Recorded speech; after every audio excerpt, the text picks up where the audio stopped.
kalian tiba-tiba kepikiran nih untuk mencoba memulai berinvestasi pada salah satu instrumen di pasar modal.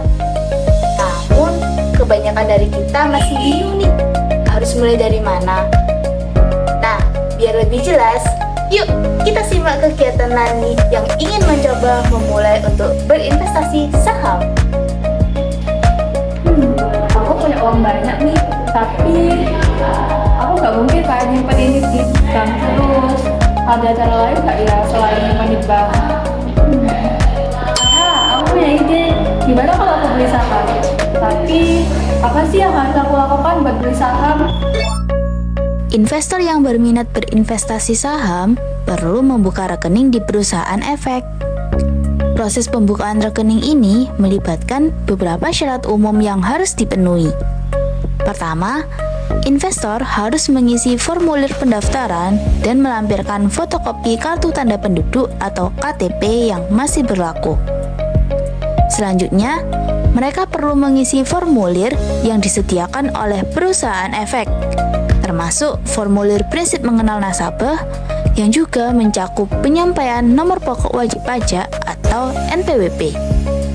Setelah itu, investor harus membuka rekening di bank yang ditunjuk oleh perusahaan efek dan menyetorkan sejumlah uang sebagai deposit awal.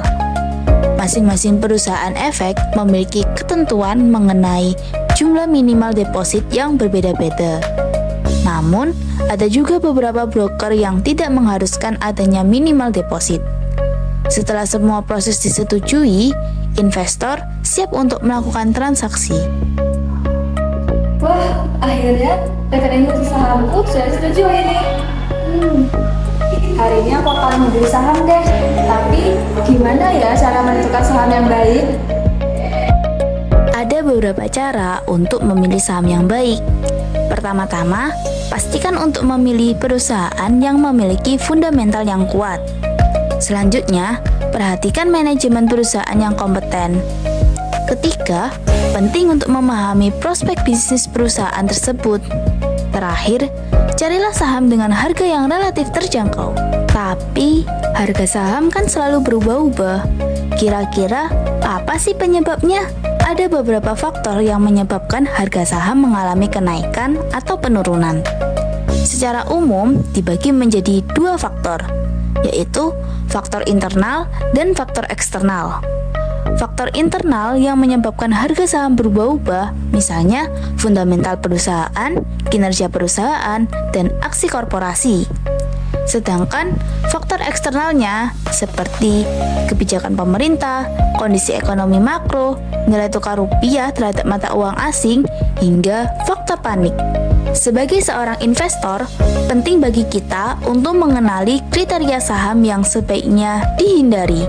Pertama-tama, kita perlu mewaspadai saham yang terdeteksi oleh Bursa Efek Indonesia sebagai Unusual Market Activity atau UMA. UMA yaitu pergerakan harga efek yang tidak biasa dalam jangka waktu tertentu. Pergerakan ini dapat mengganggu perdagangan efek yang seharusnya teratur dan efisien. Kedua, perubahan volume saham yang drastis juga perlu dicermati. Terkadang, terdapat saham yang mengalami lonjakan volume perdagangan secara tiba-tiba, padahal sebenarnya saham tersebut jarang diperdagangkan. Selanjutnya, kita harus memperhatikan fundamental perusahaan. Kenaikan volume perdagangan saham biasanya disertai peningkatan laba, yang pada gilirannya akan memperkuat fundamental perusahaan. Namun, jika terjadi penurunan laba, hal ini seharusnya dijadikan sinyal untuk menjauhi saham tersebut. Salah satu motivasi utama investor membeli saham adalah untuk mendapatkan keuntungan berupa dividen. Perusahaan dengan fundamental yang buruk berisiko besar untuk tidak membagikan dividen. Kondisi ini biasanya juga akan menekan harga saham sehingga menimbulkan kekhawatiran akan kemungkinan kebangkrutan perusahaan. Aku mau beli saham dari perusahaan ini dah. Tapi gimana ya alur sahamnya? Untuk memahami mekanisme perdagangan saham, mari simak gambar berikut.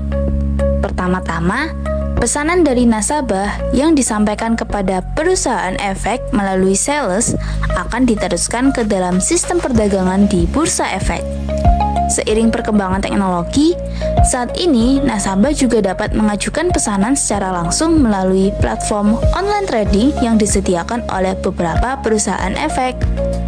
Dengan cara ini, nasabah dapat menginput pesanan mereka sendiri di sistem perusahaan efek. Proses perdagangan efek di bursa dilakukan dengan menggunakan Jakarta Automatic Trading System atau JATS. Oh iya, hanya perusahaan efek anggota bursa yang diperbolehkan melakukan perdagangan di bursa efek. Setiap anggota bursa bertanggung jawab atas semua transaksi yang dilakukan di bursa, baik untuk kepentingan pribadi maupun nasabah. Dalam sistem saham scriptless, penyelesaian transaksi dilakukan secara elektronik melalui pemindah bukuan antar rekening efek. Untuk transaksi di pasar reguler, penyelesaian tersebut dilakukan dalam waktu 2 hari bursa berikutnya. Misalnya, jika transaksi dilakukan pada hari Senin, maka penyelesaian transaksi akan berlangsung pada hari Rabu. Selain itu, untuk setiap transaksi di bursa, lembaga clearing dan penjaminan akan menerbitkan daftar hasil clearing atau DHK atas transaksi ekuitas di pasar reguler. Daftar ini dapat diunduh oleh anggota clearing paling lambat pukul 19.30 waktu Indonesia bagian Barat, sedangkan untuk pasar tunai paling lambat pukul 12.45 waktu Indonesia bagian Barat pada hari yang sama dengan pelaksanaan transaksi. Yes, akhirnya aku punya saham nih. Nah, itu tadi penjelasan singkat mengenai mekanisme transaksi saham.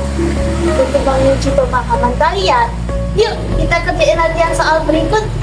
Benny berencana untuk berinvestasi saham di suatu perusahaan.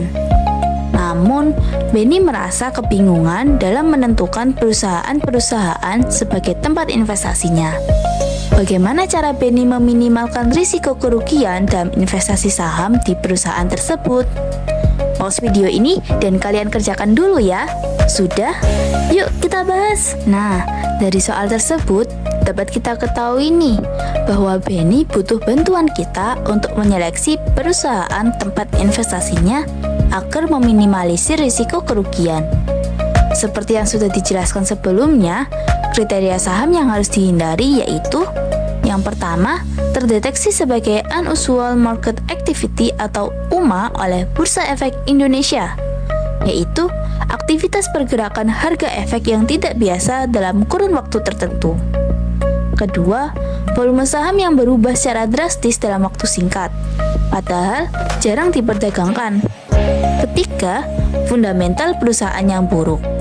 Volume perdagangan saham yang tidak diikuti oleh laba menyebabkan investor tidak mendapat dividen, sehingga memungkinkan adanya risiko perusahaan bangkrut. Terima kasih bagi yang sudah menonton. Jangan lupa like, comment, share, dan subscribe.